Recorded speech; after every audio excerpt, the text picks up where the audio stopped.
हमारे सर्व जातीय हिंदू समाज की ओर में बड़ा आक्रोश है कि ममता सरकार को तुरंत राष्ट्रपति के नाम कलेक्टर साहब के माध्यम से ज्ञापन देने आए हिंदुओं में बड़ा आक्रोश है और ये पूरे देश में आक्रोश रैली निकाली जाएगी यदि हिंदुओं पर अत्याचार बंद नहीं किया और ममता बनर्जी सरकार को अब तुरंत तत्काल बर्खास्त किया जाए। राष्ट्रपति शासन लिया ने हिंदुओं का रहना बांग्लादेश, पश्चिम बंगाल को बांग्लादेश बनाया जा रहा है और हिंदुओं को कत्लेआम किया जा रहा है। ये रोहिंग्या बांग्लादेशियों को वोट के नाम पर, राजनीति के नाम पर उन पर माहौल बिगाड़ने की कोशिश की जा रही है। रोहिंग्या बांग्लादेशियों को तुरंत बाहर निकाला जाए, ममता सरकार को बर्खास्त किया जाए। हिंदुओं पर हिंदू लोग अब नहीं सहेंगे अत्याचार। इस बात को ध्यान में रखते हुए हिंदुओं में आक्रोश है और यदि ममता सरकार बर्खास्त नहीं की गई तो पूरे हिंदुओं में, पूरे भारत राष्ट्र में इस प्रकार का आक्रोश है। ये हिंदू सनातन कभी सहन नहीं करेगा।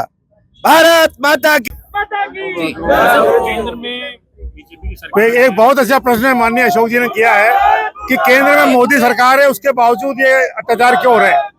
देखिए, कानून और व्यवस्था राज्य का मामला है। बंगाल में ममता बनर्जी की सरकार है। ममता बनर्जी ने तय कर रखा है कि किसी प्रकार से यहाँ पर मुस्लिम राज्य स्थापित हो, किसी प्रकार से यहाँ मुस्लिमों का बाहुल्य हो। और वो जो चिकन नेक है, वो जो बंगाल का एक हिस्सा आज दोनों अपने देश के दो भागों में विभक्त करने के लिए एक छोटी जगह है, उसको किसी प्रकार से हिंदू विहीन किया जाए। और यही कारण है कि वक्फ अधिनियम के विरोध के नाम पर वहां पर हिंदुओं को लक्ष्य बनाकर, विशेषकर दलित समुदाय को लक्ष्य बनाकर उन पर अत्याचार किए जा रहे हैं। आज उन्होंने जो अत्याचार किए हैं वो कोई जाति विशेष देख कर नहीं किए हैं, बल्कि सबको काफिर मानकर, जो नॉन मुस्लिम है सबको काफिर मानकर उनके प्रति अत्याचार किए जा रहे हैं। हत्याएं हो रही है। लोगों को ये कहा जा रहा है कि आप अपनी बहन बेटी को छोड़ दीजिए और चले जाइए। लोगों को ये कहा जा रहा है, माता बहनों को, कि आप आइए, अगर पति को छुड़ाना है तो आप यहाँ आ जाइए, हमारे पास आ जाइए। इस प्रकार की जो ये दुष्कृत्य हो रहे हैं, जो दुष्कर्म हो रहे हैं, जो अत्याचार हो रहे हैं, उनके खिलाफ बंगाल सरकार बिल्कुल आक्रमण्य होकर बैठी हुई है। ये राज्य सरकार का मामला है। हाँ, ये जरूर है कि जब अति हो जाएगी तो राष्ट्रपति शासन लगेगा। हम आज ये भी मांग करने आए हैं कि बंगाल को अब सहन करने की जरूरत नहीं है। लोकतांत्रिक जो सरकार, चुनी हुई सरकार है, वो अपना काम करने में विफल रही है, इसलिए राष्ट्रपति शासन की मांग करने भी आए हैं। जम्मू कश्मीर में भी इस तरह के हालात थे, लेकिन केंद्र सरकार को कोसा गया था और अभी फिर वापस ऐसे हालात हैं, आप राज्य सरकार पे डाल रहे हैं। हमेशा ये नहीं कहा जाएगा कि केंद्र सरकार जो काम कर रही है वो राज्य सरकार को गिराने के लिए कर रही है।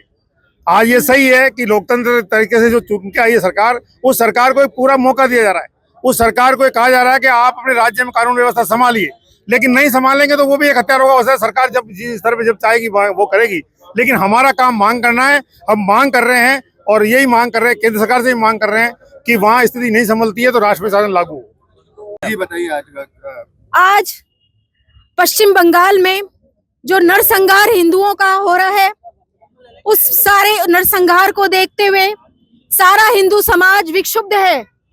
और ममता बानो जिस तरह से हिंदुओं पर अत्याचार कर रही है, किसी से छिपा नहीं है। ये भूल गई है कि ये देश हिंदुओं का है और यहाँ पर मंदिरों को तोड़कर, हिंदू बहू बेटियों की इज्जत को लूटकर, हिंदू परिवारों को बेघर करके, आगजनी करके, लूटपाट करके पूरा बर्बाद करने पे जो तुली हुई है। ऐसा लगता है जैसे ये आतंकवादियों का गढ़ बन चुका है। कोई देखने वाला नहीं है कलकत्ता में और पश्चिम बंगाल में, कोई पूछने वाला नहीं है। हम सभी संतों के साथ और हमारे प्रबुद्ध जनों के साथ आज यहाँ कलेक्टर साहब को ज्ञापन देने आए हैं कि निश्चित रूप से इस बात को सुनिश्चित करें कि वहाँ पे राष्ट्रपति शासन लागू हो, हिंदुओं को सुरक्षा मिले। ये भारत देश है, ये पाकिस्तान नहीं है। ये भारत देश है, ये मुस्लिमों का गढ़ नहीं है। यहाँ पर जो लोग बसे हुए हैं उनको बर्बाद ना करें, नहीं तो हिंदू पीछे नहीं हटेगा। हम इसका प्रतिशोध करेंगे, प्रतिकार करेंगे और अपनी आवाज को आगे से आगे बढ़ाएंगे ताकि वहां पर हिंदुओं की रक्षा हो, हिंदुओं को सुरक्षा मिले। ये बड़ी चिंता की बात है पूरे देश के लिए। ये क्या हो रहा है, कोई पूछने वाला नहीं, कोई देखने वाला नहीं है। ममता बानो चुप क्यों है, कोई कदम क्यों नहीं उठाती? उसके घर में आज अगर इस तरह से होगा तो वो चुप होगी क्या, जो हिंदुओं का घर बर्बाद कर रही है, हिंदुओं को तबाह कर रही है।